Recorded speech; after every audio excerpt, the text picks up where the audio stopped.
Καλώς ήρθατε σε ένα ακόμα επεισόδιο του Endurance. Σήμερα έχουμε απέναντί μας τον Άσο Κουτσουραδί, ιδρυτή και επιστημονικό υπεύθυνο του Physio Athens.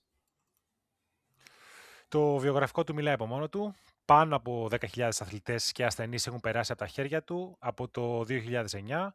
Είναι επιστοποιημένος φυσικοθεραπευτής με μεταπτυχιακή εξειδίκευση στο Manual Therapy και κάτοχος MBA στη διοίκηση μονάδων υγείας.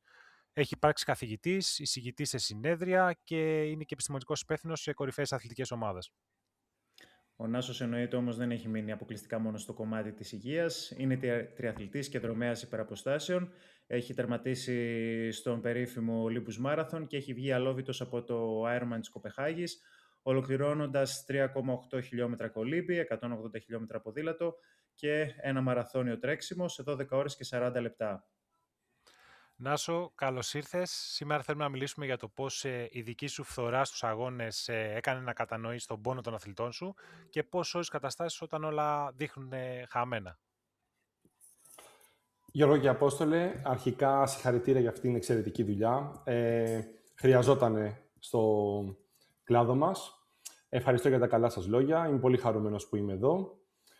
Σήμερα πιστεύω θα κάνουμε μια πολύ ωραία συζήτηση, θα λύσουμε απορίες και πάμε σιγά σιγά να μπούμε στα θέματα. Ωραία, ωραία. Νάσο, έχεις υποβάλει το σώμα σου και εσύ σε ακραία καταπώνηση τερματίζοντας ένα full Ironman και αρκετούς ορεινούς μαραθωνίους. Όταν βρίσκεσαι ο ίδιος μέσα στον αγώνα και πονάς παντού, έτσι, ο εγκέφαλος του φυσικοθεραπευτή αρχίζει να διαγινώσκει κάποιο τσίπημα, να τα εξετάζεις σε εισαγωγικά όλα. Ή κατεβάζεις το διακόπτη και υπομένεις τον πόνο σαν όλους τους θνητούς σαν εμάς. Εσείς το κατεβάζετε το διακόπτη, γιατί εμένα μου αρέσει λίγο πόνος. Φυσικά. Δεν έχω γνωρίσει άνθρωπο που κάνει αποστάσεις και υπεραποστάσεις, ο οποίος να μην τον περιμένει αυτόν τον πόνο. Δηλαδή, άμα δεν αρχίσει να ψιλοπονάς, δεν ξέρω εσείς, λες πάει καλά τώρα ή κάνω αυτό που πρέπει. Αμφιβάλλεις.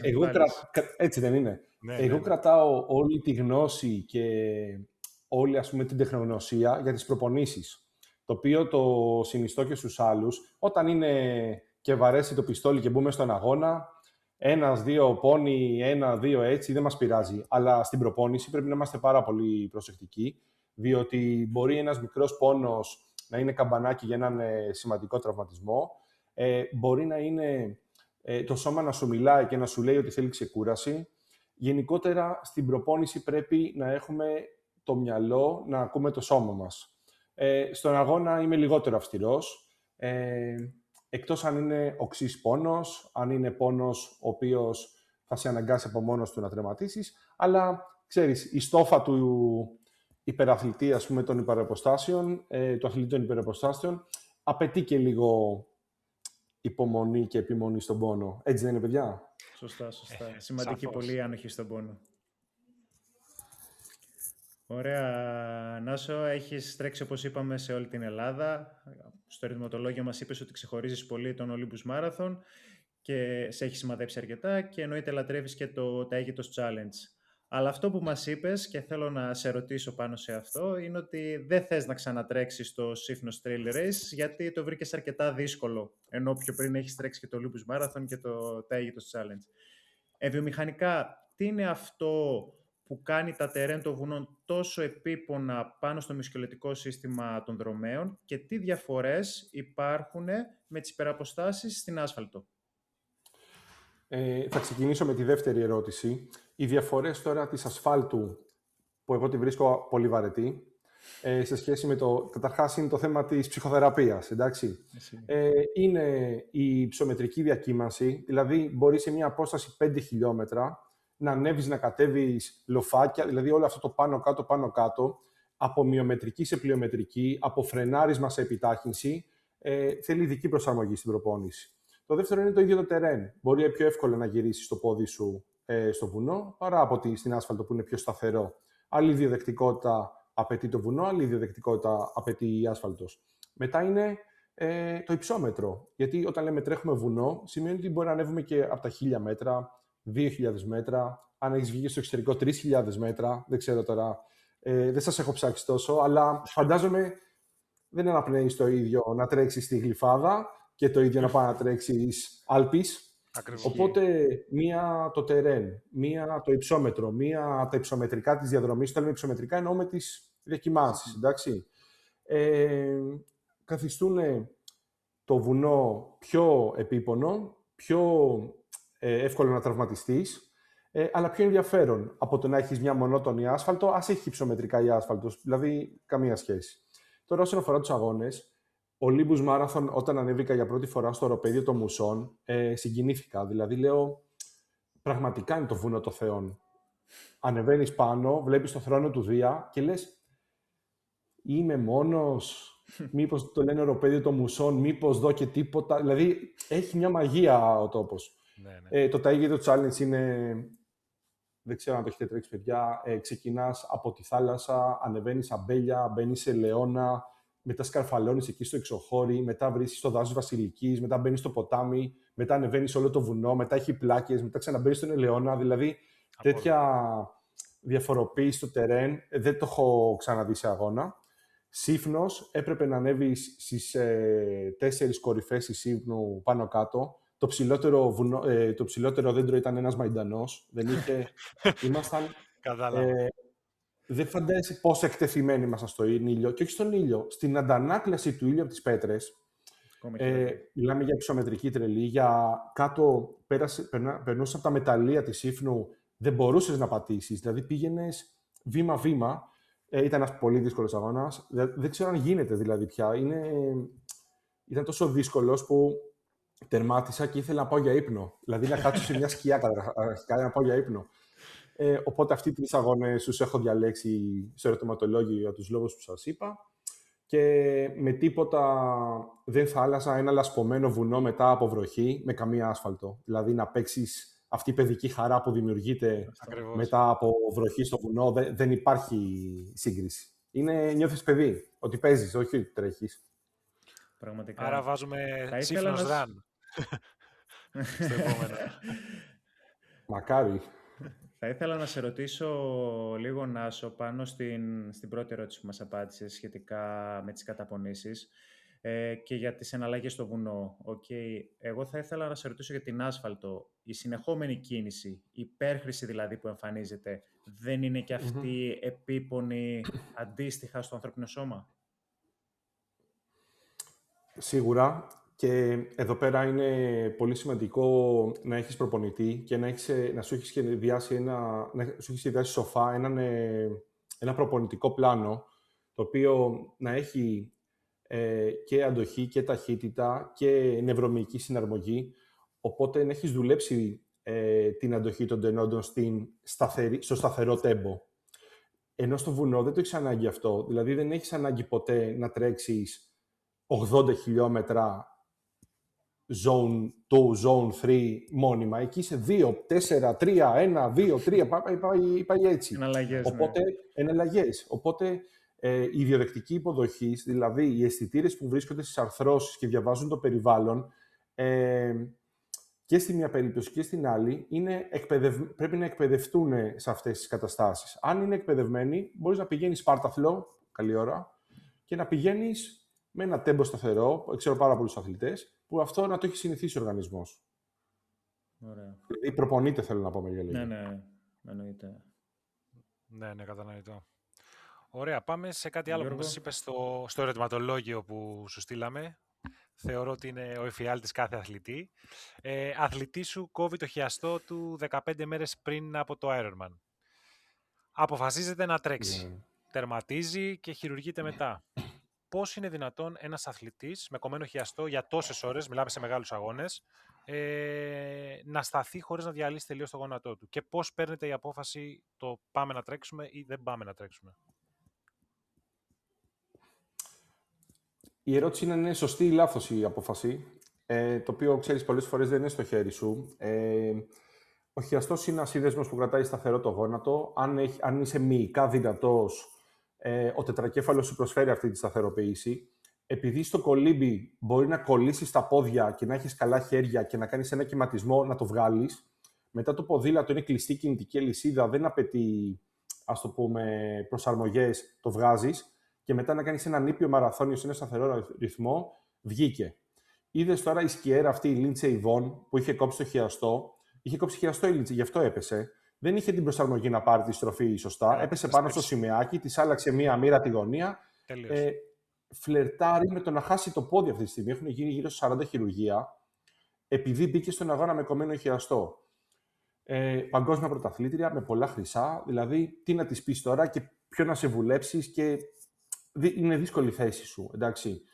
Εμένα όταν με ρώτησε αν ήμουνα στη θέση του αν θα έμπαινα, το είπα εγώ θα έμπαινα. Για αυτούς τους λόγους που σας είπα, υπήρχε από πίσω ένα safety net, ότι αν το πας σταθερά, είναι κλειστή κινητική αλυσίδα, το ποδήλατο και το τρέξιμο normal, ok. Αν είχε μέσα, ας πούμε, ορεινό τρέξιμο, θα τον είχα δέσει στην καρέκλα και δεν θα είχε πάει καθόλου. Ναι, κατάλαβα. Εντάξει, γιατί έχει να κάνει με τις συνθήκες. Υπάρχουν πολύ πιο απλοί τραυματισμοί, το οποίο, λέει άλλος, νιώθω ένα τσίμπημα, ας πούμε, να έχεις μερική ρήξη αχιλλείου, το οποίο είναι αυτό και αν είναι φιάλτης, και να έχει ο άλλος ένα 20. Δεν πρέπει να μπει. Δηλαδή, ό,τι και να μου πεις εκείνη τη στιγμή, πραγματικά δεν θα με τίποτα δεν θα τον αφήσω. Που στο κάτω-κάτω δεν μπορώ να το δέσω, όπως σας είπα, αλλά και το τελευταίο λόγο το έχει ο γιατρός ορθοπαιδικός, αλλά επειδή με εμπιστεύονται οι αθλητές μου, σίγουρα θα το έλεγα 1000 όχι να μην μπει.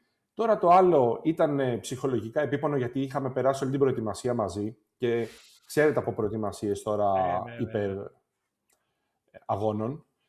Είναι 5-6 ώρες την ημέρα, με πολλές θυσίες, ψυχολογική επιβάρυνση, να μετράμε το φαγητό, να μετράς τα κιλά, αυτό και η ατυχία στο παραπέντε να σου διακυβεύει τον αγώνα. Και αυτό πρέπει να το συνυπολογίσεις στην απόφαση που θα πάρεις. Ο άλλος αντέχει ψυχολογικά να μην μπει σε σχέση με το να μπει και να πάθει κάτι μικρό. Σωστά. Ναι, σωστά. Μήπως άμα μπει πάθει κάτι το οποίο δεν γυρίζει πίσω, να κόψει ένα νεύρο και να μείνει κουτσός για όλη τη ζωή. Και, δηλαδή αυτό είναι ένα ζύγι πολύ αυστηρό, το οποίο ευτυχώς μετά από τόσα χρόνια έχω την εμπειρία να το κάνω, σε συνεργασία με τον γιατρό. Ειδικά αν είναι αθλητίατρος και είναι και ο ίδιος αθλητής. Ξέρεις, πρέπει να έχεις και λίγο συναίσθηση με τον αθλητή, να τον νιώσεις. Μην πας τώρα για μια τενοντίτιδα. Έχουμε τώρα μια πρωταθλήτρια εδώ κολύμβησης. Έχει μια κονδυλίτιδα. Θέλει να μπήκε στο ράλι στο Ακρόπολης, πώς το λέμε. Μπήκε. Δηλαδή δεν θα τη βγάζαμε εκτός πισίνας. Έπιασε το όριο, μια χαρά. Αλλά ήταν αυστηρό το ζύγι εκεί, γιατί άμα της πάθαινε κάτι ο τένοντας, μπορεί να μην συνέχιζε στους Ολυμπιακούς Αγώνες που θέλει να πάει. Οπότε πάντα το ζύγι είναι δύσκολο σε αυτές τις περιπτώσεις. Εκεί τα καταφέραμε, είναι πολύ χαρούμενος. Μετά έχει κάνει κι άλλο Ironman, οπότε κομπλέ. Πολύ ωραία. Νάσο, επειδή σε προηγούμενο επεισόδιο είχαμε μια παρόμοια συζήτηση και αυτό στο οποίο έτσι και εγώ και ο Γιώργος συμφωνούμε, είναι ότι από τη στιγμή που είμαστε ερασιτέχνες δρομής δεν χρειάζεται να ρισκάρουμε το οτιδήποτε. Ο αγώνας είναι εκεί, πάντα θα υπάρχουν αγώνες άσχετα με την προετοιμασία που έχεις κάνει.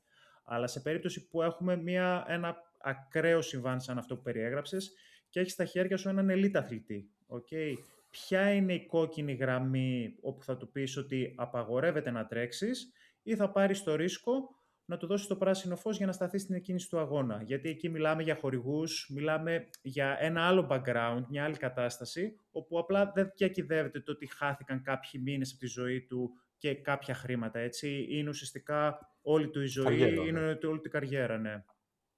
Φανταστική ερώτηση αυτή, γιατί περνάμε από το αγαπάω το τρέξιμο στο business.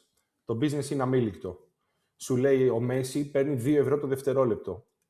Παθαίνει διάστρεμα δευτέρου βαθμού και κάθε ώρα που χάνεται, βάλτε σε 2 ευρώ το δευτερόλεπτο που κάθεται. Δηλαδή, τα ποσά είναι τεράστια. Για μένα, η κόκκινη γραμμή είναι κάτι να είναι μία αναστρέψιμο. Δηλαδή, να κοπεί 1 ευρώ. Δεν ξαναέρχεται. Εντάξει. Τώρα η άλλη κοπέλα, τώρα με το, σας είπα, η σκιέρ, κοντεύει να χάσει το πόδι. Αυτό δεν επιστρέφει. Υπάρχουν όμως και τραυματισμοί που μπορείς να σφίξεις τα δόντια και να το βγάλεις. Έχουμε παραδείγματα πάρα πολλά και από Έλληνες και από καλεσμένους που είδα. Έχουν τρέξει αγώνες με έντονο πόνο και με πολύ μεγάλους τραυματισμούς. Βγήκαν οι αγώνες. Αυτό που θα πάντα συνυπολόγιζα είναι το πόσο αναστρέψιμος είναι ο τραυματισμός και τι πιθανότητα υπάρχει να γίνει. Έχουμε δει κύλες στη μέση, οι οποίες ήταν καταδιόμενες, δηλαδή είχε βγει και είχε πάρει και αυτό αν κάνει έκθλιψη, σπάει, χύνεται όλος ο πυκτοειδής πυρήνας, όλο το δισκικό υλικό μέσω σωλήνα, είναι ένα χειρουργείο 10 ώρες. Αυτό δεν αξίζει να το κάνεις. Ναι. Δηλαδή για καθόλου λεφτά, πώς να σου πω, δεν παίρνει τα λεφτά μέσα στη μέση. Άρα ουσιαστικά υπολογίζεις τι έχεις να χάσεις και τι έχεις να κερδίσεις, αν και εφόσον υποτροπιάσει η κατάσταση. Αν η πιθανότητα του να γίνει κάτι μη αναστρέψιμο είναι έστω και 1%, λέω όχι. Αν είναι τώρα, ξέρεις, υπάρχουν και τραυματισμοί, τώρα δεν θέλω να πω μεγάλα λόγια, γιατί δεν ακούγεται καλά στον κόσμο, αλλά θα το πω έτσι όπως το νιώθω. Αν είναι κοπεί ένας ταΐνοντας, λέω εγώ τώρα, και ο άλλος είναι με την ομάδα του να βγει πρώτος και είναι στον τελικό, εγώ θα έμπαινα, ας πούμε. Αλλά αυτό δεν είναι σωστό που το λέω. Πώς να σου πω, είναι... Όχι, εντάξει, γι' αυτό και η ερώτηση ήταν στοχευμένη πάνω στον καθαρά αθλητή και όχι στον ερασιτέχνη. Έτσι, γιατί ο ερασιτέχνης έχει να αναλάβει και άλλα πράγματα. Έχει τη δουλειά του, έχει τα παιδιά του, όλα αυτά που παίζουν είναι πολύ σημαντικά. Παιδιά, βλέπεις το ποδόσφαιρο. Έφαγε ο άλλος κλωτσιά στη μούρη με τις κάρες. Του φύγε το ένα δόντι, του άνοιξε το φρύδι, του άνοιξε εδώ και μπήκε ο γιατρός μέσα. Του βάλε ένα μπαμπακάκι, ένα stripe και ένα τέτοιο και συνέχισε και έπαιζε τέρμα. Ναι. Τι να, αυτό τώρα πού να το πει. Βλέπεις το MMA του έχει φύγει ο αγκώνα εδώ, του προεξέχει, ας πούμε, και συνέχει, το παλεύει. Τώρα είναι και θέμα αθλητή, το πιστεύω αυτό. Είναι και προσωπική, δηλαδή πάνω απ' όλα είναι μια προσωπική απόφαση που θα πάρει ο αθλητής. Ναι. Γιατί το ρίσκο είναι δικό του στο κάτω-κάτω της γραφής. Στο κάτω-κάτω, ναι, αυτός θα έχει το πρόβλημα, αυτός θα συνεχίσει μετά έτσι. Ναι. Ωραία. Έχοντας αναλάβει, όπως είπαμε, πάνω. Να πάρουμε το παράδειγμα του Μαγκρέγκορ, ας πούμε. Ο Μαγκρέγκορ.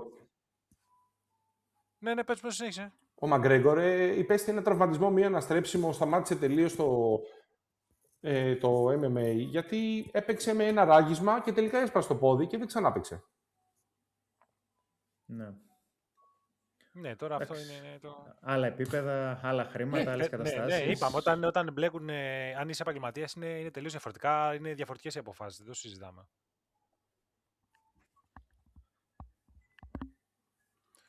Ωραία. Εγώ θα να ρωτήσω ποιο είναι το πιο συχνό λάθος που βλέπεις που κάνουν οι ερασιτέχνες δρομής αντοχής και καταλήγουν στο κρεβάτι σου. Δεν κάνουν βάρη. Κατευθείαν. Το πιο συχνό, δεν υπάρχει άλλο. Δεν κάνει κανένας βάρη. Για να σου πω το λόγο όμως. Πες ότι έχεις ένα αμάξι 1400 κυβικά και το πηγαίνεις με 120 και εσύ θες να πας με 140. Επειδή θες, θα το πατήσεις. Αυτό θα πάει. Πόσο θα πάει? Αν θες να πας με 140 και να είσαι άνετος, να πας με 160, πρέπει να ανεβάσεις τον κυβισμό. Πρέπει να ανεβάσεις το σασί και το σασί ανεβαίνει μόνο με βάρη. Και αν δείτε οι μαραθωνοδρόμοι, τι βάρη κάνουν, δηλαδή θα τρελαθείτε. Που τους βλέπεις και είναι, όσο είναι το ένα μου πόδι, είναι άμα ενώσεις χέρια-πόδια μαζί, ας πούμε. Έχω δει μαραθωνοδρόμο Αιθίωπα από κοντά και άμα το φυσήξω θα πέσει. Είναι στο ύψος μου το 1/3 από τα κιλά μου. Κατάλαβες. Άμα δεις τι βάρη κάνουν. Ή οι τενίστες, ας πούμε, που έχουμε πολλούς και παίζω και εγώ λίγο τένις, κάνουν βάρη ασύλληπτα. Οπότε ξεκινάει ένας, λέει θα κάνω 5 χιλιόμετρα, τα 5 γίνονται 10, τα 10 θα πάω στον ημιμαραθώνιο Αθηνών. Κάτσε ρε μεγάλη. Πώς θα διπλασιάζεις έτσι τα χιλιόμετρα? Τα βάρη σου. Πώς θα διπλασιάζεις έτσι τα χιλιόμετρα? Δηλαδή, στο μεταξύ, επειδή οι αποστάσεις σιγά σιγά τις απομυθοποιείς, λες, θα πάω να τρέξω μαραθώνιο. Πού θα, ρε μεγάλε, έχεις δει που είναι ο μαραθώνιος? Βάλε το Google Maps και δες που είναι ο μαραθώνιος και που το Καλιμάρμαρο. Δεν βγαίνει αυτό αν δεν ανεβάσεις τον κυβισμό σου. Ναι. Οπότε, πολλά βάρη χρειάζονται, εντάξει. Και το λάθος είναι αυτό. Δεν εστιάζει κανένα στην ενδυνάμωση. Αν με ρωτάς. Το δεύτερο λάθος είναι ότι ο άλλος ξεκινάει και πάει και παίρνει το παπούτσι 300 ευρώ του Elite. Δηλαδή, λάθος εξοπλισμό. Φοβερό. Δυστυχώς. Ευτυχώς για το φυσικοθεραπευτήριο, αλλά... Ισχύει. Ναι. Δηλαδή, τα βήματα πρέπει να γίνονται ένα-ένα. Τα πηδάνε 10-10, ας πούμε, τα σκαλοπάτια. Απλά υπάρχει η νοοτροπία του ότι θα πάρουμε το παπούτσι, θα πάρουμε το παπούτσι αυτό, επειδή έχει τρέξει αυτό στον τάδε χρόνο και θα μπορέσουμε να έχουμε το ίδιο αποτέλεσμα. Ή θα ακολουθήσουμε το ίδιο προπονητικό πλάνο, που επίσης είναι πολύ μεγάλο λάθος. Καλά, ναι. Συζητάμε αυτό. Καλά, εντάξει. Εκεί γελάμε. Αυτό επειδή δεν είναι το πεδίο μου, αλλά μιλάμε πολύ σε προπονητές, αυτό είναι ανέκδοτο. Είναι αυτό που λέμε και σε αγγίζει τα όρια του αστείου. Ναι. Αγγίζει τα όρια του αστείου αυτό. Εκτυπώνω ένα πρόγραμμα και πάω και το κάνω, ας πούμε, ό,τι κάνει ο Κίλιαν Ζορνέ, ας πούμε. Πάμε εκεί. Ωραία. Νάσο, δουλεύεις στο Physio Athens αρκετά και το Manual Therapy. Θέλουμε να μας εξηγήσεις πόσο σημαντική είναι η μάλαξη για έναν δρομέα στην προετοιμασία του, αλλά και γενικότερα όσο πλησιάζει προς τον αγώνα στόχο του. Λοιπόν, εδώ τώρα τίθεται ένα επιστημονικό ερώτημα, το οποίο, ξέρεις, η βιβλιογραφία δεν μας βοηθάει και πάρα πολύ. Δηλαδή, δεν είναι αποδεδειγμένα ότι το αθλητικό μασάζ βοηθάει, να σου το πω με μεταναλύσεις και με βιβλιογραφία, εντάξει. Αλλά, υπάρχει ένα μεγάλο αλλά, το αθλητικό μασάζ, αν σου κάτσει καλά και σου ταιριάξει στην προπόνηση, στην αποθεραπεία, αυτό είναι ένας απόλυτος σύμμαχος. Εγώ χωρίς μασάζ δεν μπορώ. Και μεγάλοι αθλητές το έχουν σε εβδομαδιαία βάση. Πέρα ότι χαλαρώνει στους μυς, το οποίο αυτό είναι που η βιβλιογραφία δεν στηρίζει, βελτιώνει την κυκλοφορία, η αφή, δηλαδή είναι και θέματα άλλα που παίζουν, ότι χαλαρώνεις, ότι έχεις καλύτερη επιστροφή, με τα χέρια μας πάμε και ψηλαφούμε πιθανόν τραυματισμούς, τους εντοπίζουμε και τους διορθώνουμε με την υπόλοιπη φυσικοθεραπεία. Οπότε θα έλεγα ότι καλό είναι να το δοκιμάσει κάποιος πριν πάρει την απόφαση και να μην κοιτάει μονόπλευρα αν αυτό η βιβλιογραφία το υποστηρίζει ή όχι. Εγώ είμαι, επειδή το παρέχουμε κιόλας, εγώ είμαι πολύ υπέρ του μασάζ. Ωραία. Όχι, η αλήθεια είναι ότι και εμείς, και εγώ και ο Γιώργος, είμαι σίγουρος ότι το έχει στην καθημερινότητά του. Έτσι είναι σημαντικό εργαλείο για τον δρομέα. Έτσι. Ναι. Ωραία. Στο ίδιο κομμάτι, εγώ θέλω να ρωτήσω κάτι άλλο. Ζούμε στην εποχή του υπερκατολωτισμού, έτσι, στην αποκατάσταση. Έχουμε massage guns πλέον, έχουμε μπότες, συμπίεσης, foam rollers, κρυοθεραπείες. Γενικά έχουμε ένα σωρό πράγματα. Τι από όλα αυτά προσφέρει πραγματική αποκατάσταση και τι είναι απλά ένα ακριβό πλασίμπο, ένα marketing?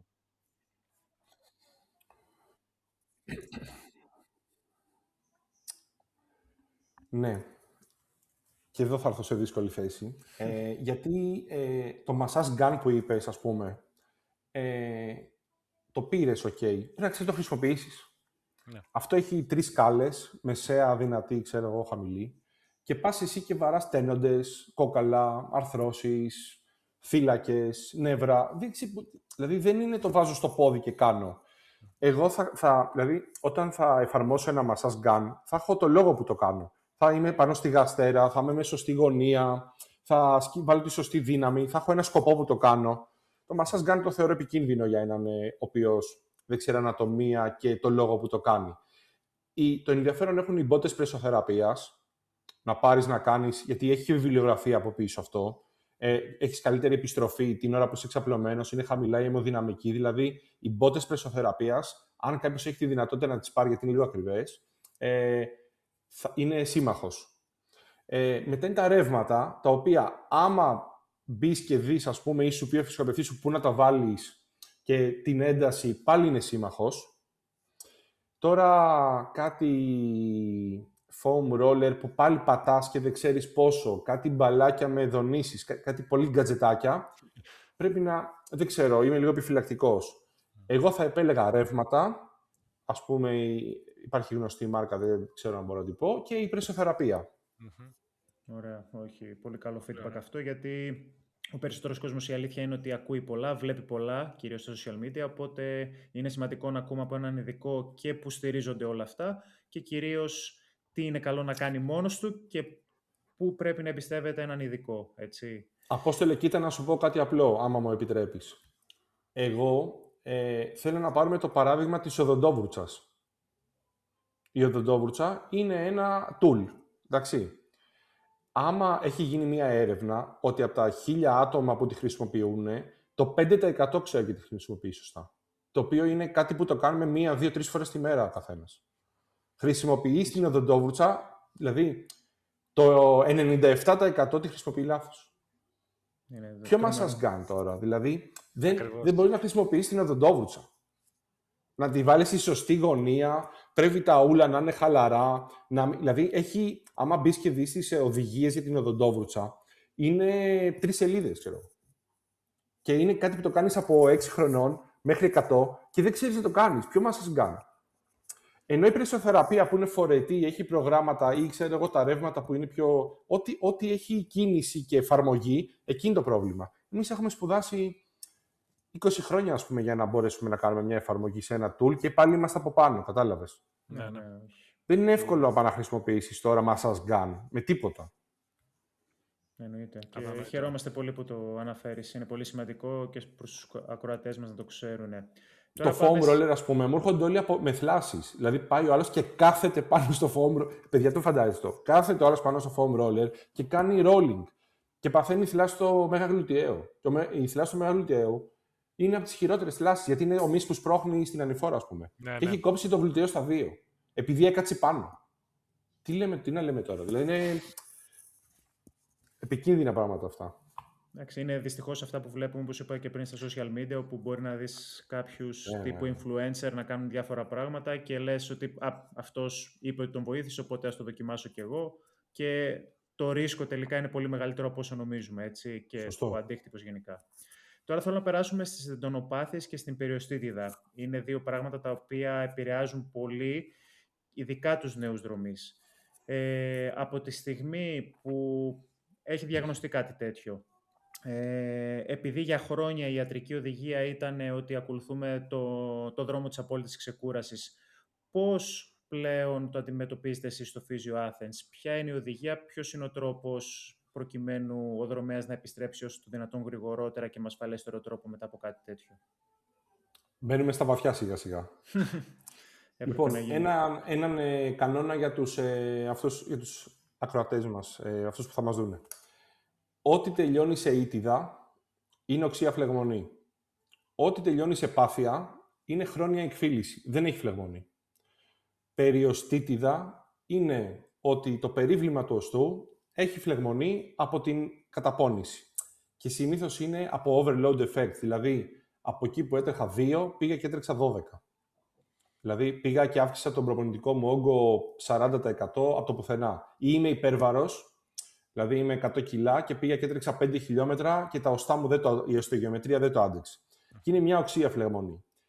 Η τενοντίτιδα που τελειώνει σε ήτιδα είναι υπέρχρησης. Δηλαδή, έκανα μια κίνηση πάρα πολλές φορές, πήγα, ξέρω εγώ, και έκανα με το κατσαβίδι, πήγα, έτρεξα, έκανα άλματα στο box, στο γυμναστήριο, σήκωσα παραπάνω, έκανα περισσότερο μια κίνηση. Η τενοντοπάθεια όμως, επειδή τελειώνει σε πάθεια, είναι μια χρόνια κατάσταση που έχουν εκφυλιστεί οι ίνες του τένοντα και αυτό διαχωρίζει τελείως την αποκατάσταση του οτιδήποτε τελειώνει σε ήτιδα με το οτιδήποτε τελειώνει σε πάθεια. Σας έρχονται λέξεις σε ήτιδα και σε πάθεια. Δηλαδή, λέμε οτίτιδα, φλεγμονή στο αυτί. Λέμε τενοντίτιδα, οκ. Λέμε όμως χονδροπάθεια επιγονατίδας. Χονδροπάθεια, ή τελειώνει σε πάθεια. Η γιαγιά μου έχει οστεοαρθρίτιδα. Ενώ ο άλλος, ξέρω εγώ, έχει πατήτιδα. Δηλαδή, άμα ψάξεις τις παθήσεις όλες, θα τελειώνει σε ήτιδα και σε πάθεια. Λοιπόν, η ήτιδα θέλει αντιφλεγμονώδη και αντιδυματική αγωγή. Δηλαδή, πρέπει να σβήσουμε τη φωτιά στο δάσος, να μειώσουμε τη φλεγμονή, να μειώσουμε τα συμπτώματα. Είναι καταπραϊντική θεραπεία. Η πάθεια κάνουμε ένα βήμα πίσω και αρχίζουμε και κάνουμε φόρτιση στους τένοντες σταδιακά αυξανόμενη. Δηλαδή, αν εσύ τώρα παίζεις τένις και έχεις πάθει τενοντοπάθεια εδώ στον αγκώνα, θα σου βάλω να κάνεις μια κίνηση με 5 κιλά και θα δω, πονάς? Όχι. 6 κιλά, 7. Μόλις βρω το κατόφλι, δουλεύω εκεί και μετά δοκιμάζω. Τα 8 τα αντέχεις? Τα αντέχεις τώρα. Πάμε 8. Το δοκιμάζω, πονάς? Ναι. Πάμε λίγο πίσω. Και πας έτσι. Δηλαδή, η τενοντοπάθεια αχιλλείου θέλει να κάνουμε άρσεις ποδιών, ας πούμε, στις γάμπες, στην αρχή με το βάρος του σώματος, μετά στο ένα πόδι, μετά να φορέσω ένα γυλαίκο, μετά να πάω στο Σμιθ. Θέλει αυξανόμενο βάρος. Η τενοντοπάθεια θέλει να βάλουμε βάρη, να βάλουμε φόρτιση. Η τενοντίτιδα ή, ξέρω εγώ, η περιοστίτιδα που μου είπες, θέλει πίσω. Δηλαδή θέλει τον πάγο που είπαμε, θέλει τα μηχανήματα της φυσικοθεραπείας, πιο καταπραγητική θεραπεία, πιο αντιδυματική. Ωραία, πολύ χρήσιμες πληροφορίες για να ξέρει και ο κόσμος πώς να κινηθεί όταν έτσι κάποιος γιατρός θα τον διαγνώσει με κάτι, να ξέρει τι θα ακολουθήσει στη συνέχεια, έτσι. Θέλω ένας που μας ακούει τώρα, δηλαδή, ας πούμε, υπάρχει το runner's knee, το γόνατο του δρομέα, εντάξει. Εκεί πρέπει να πάρει 1-2 γνώμες ή ξέρω εγώ αν εμπιστεύεται τη γνώμη, αν είναι τενοντοπάθειο του πηγανοτιδικού ή τενοντίτιδα. Δηλαδή, αν το έπαθε χθες ή αν το έπαθε πριν 3 μήνες ή το έχει για πάντα. Δηλαδή, πρέπει αυτός ο διαχωρισμός να γίνει. Είναι άλλη αντιμετώπιση, οπότε λογικό. Καμία σχέση. Το ένα περνάει σε 10 μέρες, το άλλο θέλει 5 μήνες. Αυτό. Και μια λάθος αντιμετώπιση θα οδηγήσει έτσι σε ακόμα χειρότερο αποτέλεσμα με το πέρασμα των μηνών. Ξέρεις ποιο είναι το χειρότερο? Το ήτιδα να γίνει πάθεια. Μετατροπή. Από οξύ να γίνει χρόνιο. Γιατί το πάθεια, καταλαβαίνεις, είναι χρόνια. Σε ακολουθεί δυστυχώς και για αρκετό καιρό, έτσι, αυτό. Και τι, πας για διακοπές που λέγαμε στη Σύφνο, με την κοπέλα σου, ξεκουράζεις σε 15 μέρες και το θυμάσαι. Αρχίζεις, πας και γυρίζεις με πόνο στο γόνατο, γιατί άφησες 15 μέρες στα βάρη. Ναι. Η τενοντοπάθεια είναι εκεί, σε περιμένει. Μακριά από εμάς αυτά. Λοιπόν, εγώ θέλω να ρωτήσω. Όχι, μακριά. Κινήσιο tape. Βλέπουμε αθλητές παντού γεμάτους πολύχρωμες ταινίες. Πώς λειτουργούν? Είναι χρήσιμες?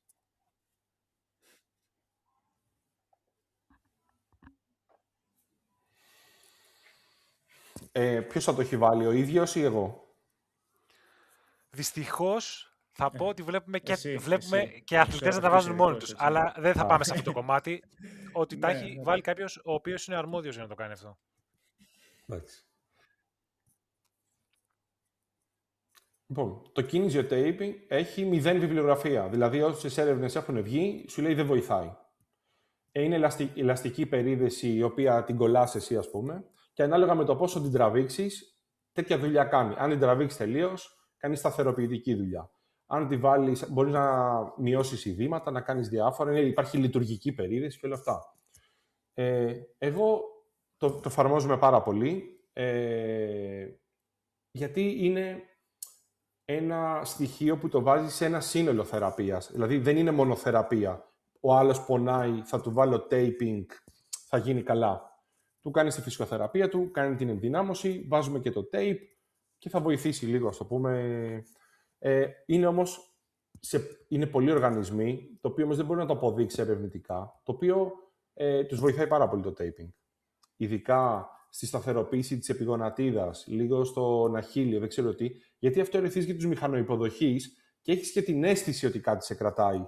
Οπότε βοηθάει και αυτό. Κατάλαβες, μπορεί να μην υπάρχει ουσιαστική βοήθεια, αλλά να σε βοηθάει βάσει της αίσθησης. Και αυτό για μένα θεραπεία είναι, αν με ρωτάς. Δηλαδή, θέλω να σου πω, δεν είναι θεραπεία, αλλά αφού άλλος είναι καλά και το βοηθάει, γιατί να μην το κάνουμε. Ναι, βιβλιογραφικά δεν είναι πολύ δυνατό. Ναι. Όχι, πολύ σωστά. Εκεί που θα ήθελα να μείνουμε, έτσι, μιας και το τρέξιμο πλέον βλέπουμε ότι αναπτύσσεται αρκετά γύρω μας. Αυτό που αναπτύσσεται επίσης είναι και τα οστικά ειδήματα και τα κατάγματα κόπωσης. Πώς προκαλούνται και κυρίως πώς τα αντιμετωπίζουμε, έτσι? Εγώ, να ξέρετε, είμαι εξειδικευμένος στο οστικό είδημα. Το Physio Athens είναι κέντρο οστικού ειδήματος. Ασχολούμαστε πολύ με την αποκατάστασή του. Έχω διαμαγνητικές αντλίες που είναι τα μηχανήματα που το θεραπεύουν και το έχω πραγματικά μελετήσει σε βάθος. Το κόκαλό μας είναι σαν σφουγγάρι, έχει πόρους και όταν κάνουμε, αυτό είναι από overload, παραπάνω από αυτά που αντέχει το οστό, ας το πούμε ματώνει εσωτερικά και όλο αυτό το σφουγγάρι, ο σπόγκος, γεμίζει με αίμα. Είναι ένα είδημα, μια φλεγμονή μέσα στο κόκαλο. Αυτό αρχίζει και οργανοποιείται σιγά-σιγά. Από αίμα γίνεται πείγμα και αρχίζει και πίζει και εγκλωβίζεται. Και πάει και πιέζει τα τυχώματα και κάνει δύο πράγματα. Ένα, σε πονάει αφόρητα, γιατί τα κόκαλά μας νευρώνονται και πονάς. Και το δεύτερο είναι ότι κόβει την αιμάτωση στο κόκαλο. Δηλαδή, εκτός από τα νεύρα, πιέζει και τα αιμοφόρα αγκία και τους κόβει την αιμάτωση και με πιθανότητα μεγάλη να πάθουμε οστεονέκρωση. Το ένα πονάει, το άλλο αρχίζει το κόκαλο και δεν αιματώνεται. Και μπορεί να σπάσει κιόλας, να πάθει αυτόματο κάταγμα αυτό που λέμε, δηλαδή εκεί που τρέχεις να σπάσει. Αυτό είναι το οστικό είδημα. Πάρα πολύ μεγάλος βραχνάς για έναν αθλητή, γιατί δυστυχώς πρέπει να μείνει έξω. Το πόσο θα μείνει τώρα έχει να κάνει με το αν καπνίζει, αν πίνει, αν είναι καλό παιδί στην αποκατάσταση, αν θα έρθει να κάνει σωστές φυσιοθεραπείες, αν θα πάρει τις βιταμίνες του, είναι ένα σύνολο, αν θα κάνει τις σωστές παγοθεραπείες, αν θα κάνει διαμαγνητική αντλία, αν πίνει πολύ νερό. Έχει ένα κράμα, ας πούμε, πραγμάτων για την αντιμετώπιση. Χρειάζεται αποφόρτιση, αν είναι πόδι, δηλαδή θέλει πατερίτσα, θέλει να το κουβαλά στο πόδι τουλάχιστον για 1 μήνα. Και εμείς εδώ στο Physio Athens έχουμε φτιάξει ένα πρωτόκολλο, το οποίο περιέχει διαμαγνητική αντλία, τέκαρ, σωστές συμβουλές, συμπληρώματα, βιταμίνες, ας πούμε, που προτείνουμε, δεν πουλάμε. Και έχουμε δει ότι σε 1 μήνα, το πολύ 1,5, το οστικό είδημα έχει εξαφανιστεί. Ναι. Το θέμα είναι να μην έχει προχωρήσει σε οστεονέκρωση ή να μην σπάσει το κόκαλο.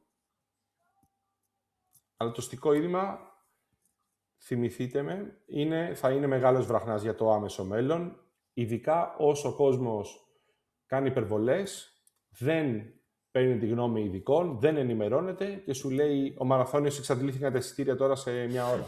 Ναι, δηλαδή, έλεος. Δυστυχώς. Μη σας πω τι δουλειά έχουμε. Δηλαδή, ο μαραθώνιος για μας είναι σαν να είμαστε στη Μύκονο τον Αύγουστο. Δηλαδή, δεν φαντάζεσαι τι γίνεται εδώ πέρα. Ναι. Μα παιδιά, λογικό δεν είναι. Εσείς, δηλαδή, από όλους τους φίλους σας που έχουν τρέξει μαραθώνιο, δηλαδή, είναι όλοι για να τρέξουν μαραθώνιο. Όχι, βέβαια. Και δεν το συζητάμε και εγώ αντίστοιχα στην ομάδα έχω απαγορεύσεις εισαγωγικά σε πολλούς αθλητές να τρέξουν, γιατί πολύ απλά κοιτάμε πρώτα την υγεία μας και μετά όλα τα υπόλοιπα. Ο μαραθώνιος εκεί θα συνεχίσει να είναι. Μπορείς να τον κάνεις 1 χρόνο μετά, 2 χρόνια μετά, δεν έγινε και κάτι. Και να τον κάνεις, μην τον περπατήσεις, να τον ευχαριστηθείς. Να τερματίσεις δυνατός με υγεία, ναι. Δυστυχώς, να έχεις καταλάβει τι είναι οι ζώνες, εννοώ των παλμών. Να πεις θα πάω zone 2-3, ας πούμε, και να το κάνω 5 ώρες, δεν μας πειράζει, 5 ωρίτσες, αλλά θα ξεκινήσω τρέχοντας, θα έχω κάνει το αγωνιστικό μου πλάνο, θα κάνω negative split, θα ανοίξω και στο τέλος να γουστάρω, να σκίσω να μπω στο τέρμα τρέχοντας, μην μπω με τη γλώσσα έξω και να τερματίσω χαρούμενος και μετά να πάρω τους φίλους μου να πάμε για μπύρες. Όχι πάω για ύπνο στο ξενοδοχείο, μιλάω για το εξωτερικό που έχω πάει. Τους έβλεπα, πηγαίναν μπουσουλώντας για να πάρουν το μετρό να πάνε να κοιμηθούν. Να τερματίσει και ένας άνθρωπος. Αυτό ακριβώς το πιο σημαντικό από όλα. Λοιπόν, εγώ ξαναγυρίσω πίσω σε αυτό που είπαμε και πριν. Ενδυνάμωση για τους δρομείς. Μιλήσαμε για τα βάρη. Θέλω να μας πεις 5 ασκήσεις, αν έπρεπε να επιλέξεις ανάμεσα σε όλες, 5 αδιαπραγμάτευτες ασκήσεις ενδυνάμωσης για να κρατήσεις έναν δρομέα υπεραποστάσεων. Ποιες θα ήταν αυτές που θα πρότεινες?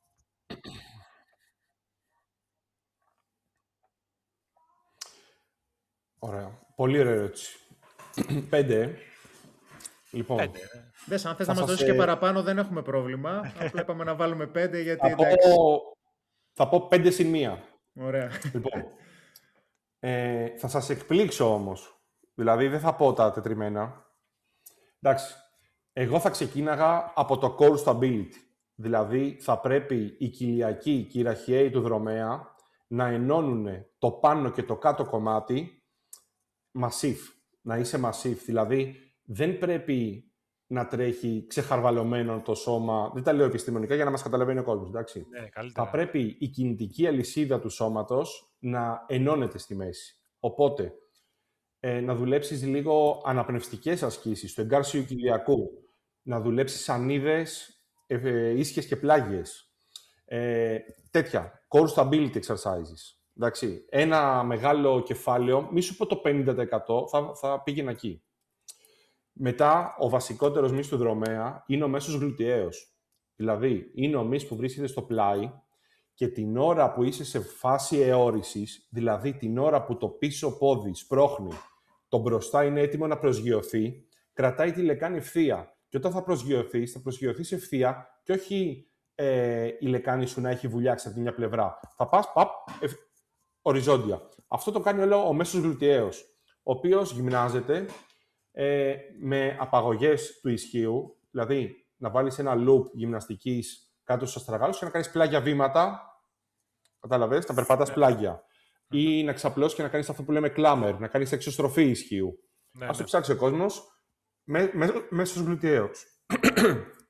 Μετά είναι ο υποκνημίδιος, δηλαδή πώς είναι αυτό που σηκώνεις από όρθιο στις γάμπες και κάνεις στα σκαλοπάτια, να το κάνεις αυτό με λυγισμένα γόνατα. Γιατί στην ουσία ο δρομέας δεν τρέχει σαν μπαστούνι όρθιος, δηλαδή ειδικά με ήρθαν η φόρα, τα γόνατα είναι λυγισμένα, οπότε το πάνω κάτω της γάμπας δεν το κάνει γάμπα, το κάνει ο υποκνημίδιος που είναι πίσω από τη γάμπα. Εντάξει. Οπότε, όπως είσαι εκεί τώρα στην καρέκλα, άμα στηριχθείς από τα χέρια εδώ και κάνεις πάνω κάτω τις γάμπες, αυτή την άσκηση θέλουμε. Και αυτό μπορεί να το ψάξει κάποιος στο YouTube, δεν ξέρω τι, στον προπονητή του να σας ρωτήσει, να έχει τεράστια γκάμα ασκήσεων.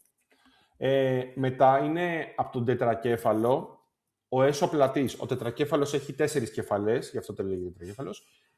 Η έσω-κεφαλή, αυτό που λέμε το δάκρυ, αυτό που φαίνεται, ξέρεις, στους γυμνασμένους εσωτερικά, είναι η κεφαλή του τετρακεφάλου που κρατάει την επιγονατίδα στη θέση της. Στις λίγες μοίρες όμως. Οπότε στο τρέξιμο, επειδή δεν λυγίζεις πάνω από 90 μοίρες, εμείς θέλουμε τον έσω-πλατή, δηλαδή άμα δεις δρομέα, elite, όρθιο, από τα πόδια προεξέχει ο έσω-πλατής μόνο. Δηλαδή είναι βασικός μυς του ποδιού για ένα δρομέα. Καταλάβατε ποιο μιλέω. Ναι. Και μετά, αυτές είναι οι 4 ασκήσεις οι βασικές. Μετά είναι η ιδιοδεκτικότητα. Δηλαδή ό,τι έχει να κάνει πάνω σε τραμπολίνο, πάνω σε δίσκο ισορροπίας, στην άμμο, να πηδάς από το box πάνω σε μια μισεμποσού. Ό,τι ξέρεις, ό,τι έχει να κάνει με την εκπαίδευση των αισθητήρων. Οπότε 5 ασκήσεις είναι αυτές, δηλαδή core stability, ο μέσος γλουτιαίος, ο υποκνημίδιος, ο έσω-πλατής και η ιδιοδεκτικότητα. Και το +1, επειδή θέλουμε στο παιχνίδι και την ταχύτητα, η ταχύτητα δεν είναι θέμα αμοιών, είναι θέμα νεύρων. Οπότε εδώ θα έκανα ασκήσεις ετοιμότητας, όπως λέμε, ασκήσεις αντίληψης και ασκήσεις εγρήγορσης. Δηλαδή, θέλει το μάτι και το μυαλό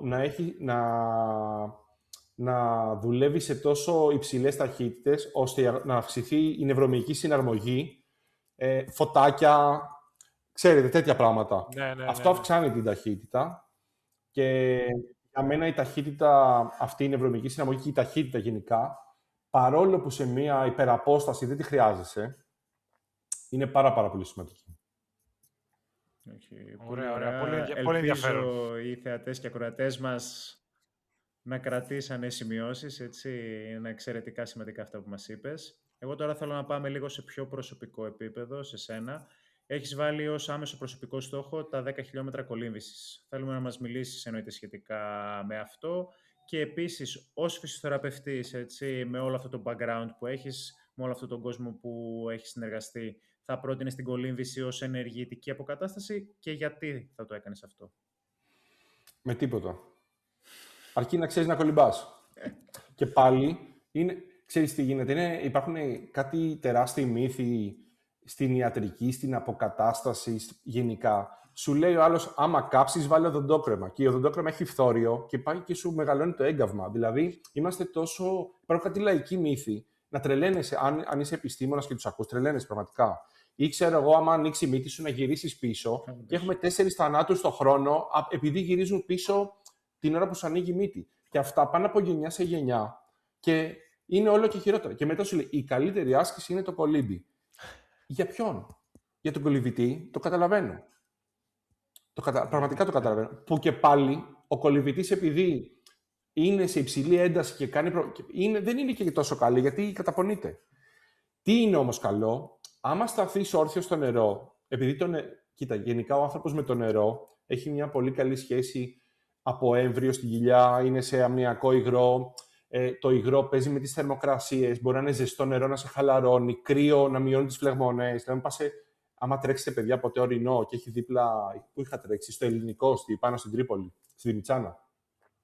και είχαμε μπει μετά στο Λούσιο ποταμό, μετά την άλλη μέρα, μου λέει ξανατρέξει, το ξανάτρεχα. Δηλαδή είχα μπει στο ποτάμι, είχε 4 βαθμούς. Δηλαδή θέλω να σου πω το νερό, η υδροθεραπεία να έχει δίνει και να σου κάνει, ας πούμε, μασάζ, έχει πάρα πολύ ευεργετικές ιδιότητες. Αλλά όχι το κολύμπι. Το νερό της έχει τις ιδιότητες.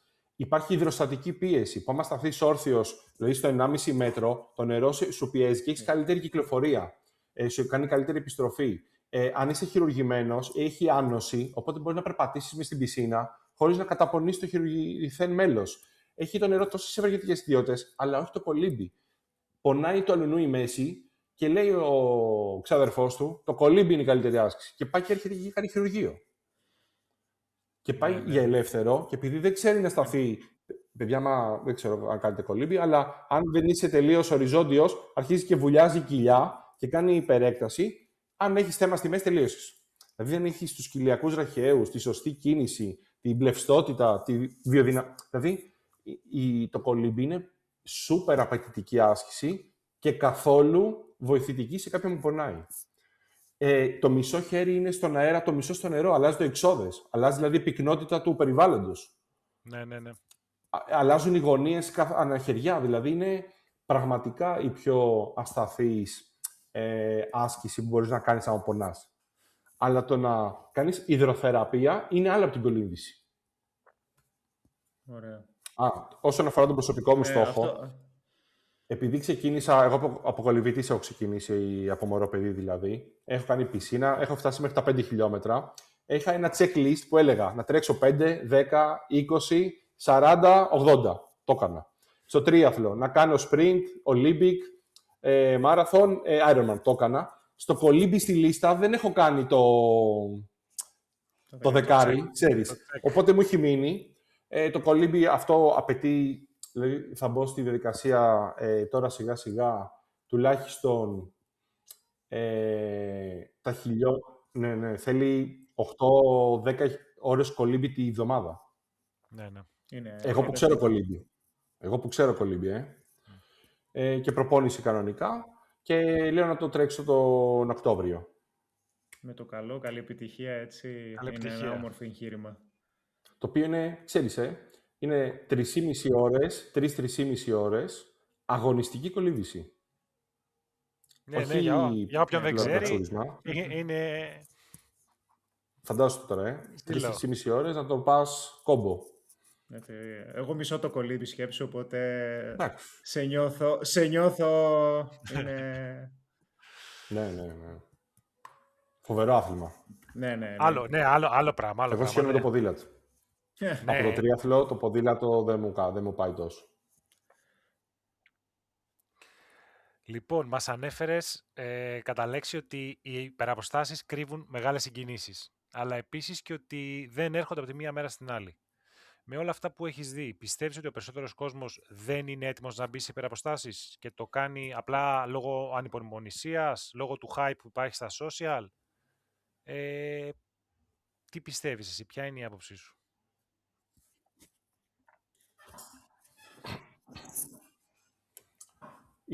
Το marketing εδώ έχει κάνει ζημιά, αφενός. Αφετέρου είναι η ματαιοδοξία του καθενός. Αυτό με τα social, να ανεβάσω μια φωτογραφία ότι το έχω καταφέρει, χαλάει και όλο το σκοπό που το κάνεις. Ο σκοπός της υπεραπόστασης, γιατί και εγώ τώρα έχω κάνει αποστάσεις μεγάλες, αλλά δεν έχω κάνει 200, ας πούμε, και 300 που έχουν κάνει άλλοι. Έχω φτάσει εκεί μέχρι τα 80. Αλλά ο στόχος δεν είναι να το καταφέρεις, να βγάλεις τη selfie. Είναι να ανέβεις το σκαλοπάτι της προπονητικής ηλικίας. Ξεκινάς από 5 χρονών, 10, 15, αυτό το χτίζεις. Και μέσα σε αυτό να δεις πράγματα και για τον εαυτό σου. Δηλαδή, χεράκι να πας με τον εσωτερικό σου κόσμο και να ανέβεις τα χιλιόμετρα και ταυτόχρονα να σκάβεις και λίγο μέσα σου. Αν δίναμε σε έναν άνθρωπο που δεν έχει κάνει αποστάσεις και του λέγαμε με ένα μαγικό ραβδί θα ήθελες να τερματίσεις αύριο το Σπάρταθλον και να βγάλεις μια φωτογραφία, θα σου λέγε ναι. Και να φιλήσεις τα πόδια του Λεωνίδα, που δεν το φαντάζομαι καν στο μυαλό μου ότι κάποιος... Δηλαδή, είναι τόσο μακρινό, φαντάσου τώρα που έχουμε κάνει και αποστάσεις, Δηλαδή το θεωρώ τόσο μακρινό. Γιατί αυτό πάει με το σκάψιμο το εσωτερικό. Δηλαδή δεν νιώθω ότι έχω σκάψει τόσο μέσα μου για να μπορώ να στηρίξω αυτή την απόσταση. Να το αξίζεις κιόλας έτσι. Να το δεν το αξίζεις κιόλας, φίλε, στο κάτω-κάτω. Αλλά η προπονητική ηλικία, δηλαδή, άμα, παιδιά, δεν ξέρω, εντάξει, έχετε στο πλευρό σας, έχετε τρέξει, φαντάζομαι, αθλητές που κάνουν 20 χρόνια υπεραπόσταση. Έχεις κάνει 20 χιλιόμετρα και λες πόσο πάλμος έχεις, λέει 85. Ναι. 87, ξέρω, 95. Και εσύ είσαι 130 και λες θα πεθάνω. Είμαι μια φορά με μια ποδηλατική ομάδα, είχαμε περάσει τα 200 χιλιόμετρα και αυτοί 200 χιλιόμετρα μιλάγανε. Και εγώ λέω θα πεθάνω, πώς θα γυρίσουμε. Δηλαδή, καταλαβαίνεις. Και αυτό χτίζεται. Αλλά θες να το χτίσεις, θες να μπεις στο κομμάτι της επένδυσης. Γιατί και εγώ, σαν φυσικοθεραπευτής και επιχειρηματίας, άμα μου λέγανε αύριο να κάνω το μεγαλύτερο φυσικοθεραπευτικό κέντρο στην Ευρώπη, δεν το αξίζει. Ξέρεις, είναι και το business έτσι. Είναι και πώς στήσεις τον εαυτό σου αξιακά, ο αξιακός σου κώδικας. Έτσι είναι και αποστάσεις. Αυτό είναι ένα mindset, ένας τρόπος ζωής. Οπότε δεν θα σε βγάλει και παρακάτω. Και μια φορά να το καταφέρεις, δεν θα πάει και παρακάτω αυτό. Δεν θα πας παρακάτω. Σίγουρα, αυτό σου που αποβάλλει το ξαναπεί. σύστημα αυτό, έτσι, σαν οντότητα υπεραποστάσεις σου πετάνε εκτός. Και το θέμα είναι ότι ο περισσότερος κόσμος ίσως είναι και ερωτευμένος με το αποτέλεσμα και όχι τόσο με τη διαδικασία που θα οδηγήσει στο αποτέλεσμα. Ακριβώς. Έτσι. Όπως τα λες ακριβώς. Ωραία. Εγώ θέλω να σε ρωτήσω, μιας και είναι περίοδος έτσι αρκετά μεγάλων αγώνων, όσο έρχεται και το καλοκαίρι, έχουμε αρκετούς αγώνες υπεραποστάσεων και στο δρόμο και στο βουνό. Αμέσως μετά τον τερματισμό ενός αγώνα υπεραπόστασης, το σώμα βρίσκεται σε κατάσταση οξείας φλεγμονής. Okay? Ποιες ενέργειες πρέπει να κάνει άμεσα ένας δρομέας αφού τερματίσει και μέσα στις πρώτες 24 ώρες, ώσπου να επισκεφτεί το φυσιοθεραπευτή του? 24 ώρες, Λοιπόν, ο μυς που έχει τη φλεγμονή, ο βασικός μυς με τη φλεγμονή, η καρδιά. Δηλαδή, πάνω απ' όλα πρέπει να σεβαστείς το μοτέρ. Και το μοτέρ, για όσους έχουν αυτοκίνητο, όταν έχεις πάει Θεσσαλονίκη, ας πούμε, 500 χιλιόμετρα, δεν παρκάρεις πλατεία αεροστέλους, το γυρίζεις, το κλείνει και το κλείνεις. Είναι ζεστό, δηλαδή, έχεις διανύσει 500 χιλιόμετρα, πρέπει να τερματίσεις, ωραία, να συνεχίσεις να περπατάς. Περπάτα 10 λεπτάκια, ήρεμα, μη σταματήσεις και κάτσεις κάτω και ξαπλώσεις και παγώσεις. Δηλαδή, αυτό μυοσκελετικά, καρδιαγγειακά, ψυχολογικά είναι λάθος. Πρέπει 10 λεπτά, 15, να συνεχίσεις να κινείσαι. Δεν μπορεί το μοτέρ από τους 160, 180, 200 παλμούς, δεν ξέρω πώς φτάνει ο καθένας, να πάει στους 50, 60, 70. Είναι cool down βίαιο. Αυτό μπορεί να προκαλέσει πολλά προβλήματα, παιδιά. Ταυτόχρονα, οι τένοντες με τα έλιτρα, που είναι οι τένοντες σε πολλά σημεία περιβάλλονται από ένα σακούλι με ένα λιπαντικό υγρό. Αν δεν γίνει αυτό το σταδιακό cool down, έχω δει να παγώνει, να σφίγγει και να είναι 4 μήνες σε σύγκαμψη, να μην ανοίγει. Το γόνατο, το χέρι, το δάχτυλο, σε ποδηλάτες που σφίγγουν το τιμόνι. Δηλαδή, γενικότερα, αγκύλωση. Μπράβο. Δεν είναι αυτερολογία, αλλά καταλάβαμε. Λοιπόν, οπότε, συνέχισε να περπατάς. Δεύτερον, το σώμα έχει χάσει όλες τις θερμίδες. Πρέπει να το κρατήσει ζεστό. Δεν έχει δύναμη ο οργανισμός να ζεσταθεί από μόνος του. Αν έχει αλουμινοκουβέρτα, στο μαραθώνιο πάρε αλουμινοκουβέρτα. Αν μπορείς να αλλάξεις τα βρεγμένα σου ρούχα ενώ περπατάς και να βάλεις κάτι στεγνό, δεν ξεχάσω, τερμάτισα το Ironman στην Κοπεχάγη, που μας είχαν βάλει να αλλάξουμε. Κοπεχάγη 19 Αυγούστου είχε 5 βαθμούς. Μιλάμε για ψόφο. Και δεν μας είχαν δωμάτιο, μας είχαν σε μια τέντα. Το κρύο που έφαγα εκεί, δηλαδή ότι φύσαγε ο βοριάς της Κοπεχάγης πάνω μας, ενώ αλλάζαμε, δεν το ξεχάσω ποτέ αυτό το κρύο. Δεν το έχω φάει αλλού. Πρέπει να ζεσταθείς. Μετά είναι οι ηλεκτρολίτες. Καλά, δεν συζητάω τώρα. Δηλαδή, σου δίνω καμιά φορά καμιά μπύρα. Μην πεις 10 μπύρες, γιατί το αλκοόλ είναι διουρητικό, είναι θέμα το αλκοόλ. Κάνει αγκή διαστολή και μετά κάνει αγκή συστολή. Οπότε είναι μύθος ότι το αλκοόλ θα σε ζεστάνει. Έχει κάτι ζεστό τσάι σε ευρωπαϊκούς αγώνες ειδικά. Μην κάνεις διατάσεις. Ο οργανισμός είναι η μύση είναι καταπονημένη, οπότε πας να τραβήξεις κάτι τραυματισμένο, μην το τραβήξεις. Μην κάνεις διατάσεις. Εντάξει. Ντύσου ζεστά, πιες το ζεστό σου, περπάτα λίγο. Εντάξει. Και το καλό είναι να βοηθήσεις την επιστροφή της κυκλοφορίας. Δηλαδή, έχεις συμπιεστικές κάλτσες, φόρατες. Έχεις στο σπίτι μετά στις 24 ώρες που λέμε μπότες πρεσοθεραπείας, κάτω. Δεν έχεις, βάλει τα πόδια ψηλά. Θέλουμε τα ειδήματα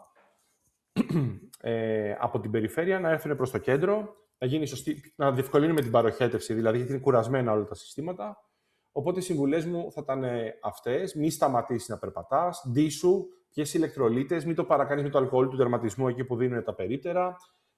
Ηλεκτρολίτες, ύπνος, καλός ύπνος αν μπορείς να κοιμηθείς από την υπερένταση και μην κάνεις διατάσεις. Μην κάνεις διατάσεις. Απαγορεύονται οι διατάσεις. Έτσι. Γιατί υπάρχει έτσι αυτός ο μεγάλος υπάρχει μύθος. κόντρα, ναι. Βλέπουμε Αλλά, κόσμο μετά τον τερματισμό κατευθείαν να πηγαίνει. Εντάξει. Και πολλοί τραυματισμοί προκύπτουν μετά από αυτό, λόγω της παρατεταμένης διάτασης. Απόστολε, δεν είναι σε τίποτα να κάνει ένα ντιν και να το πάρεις.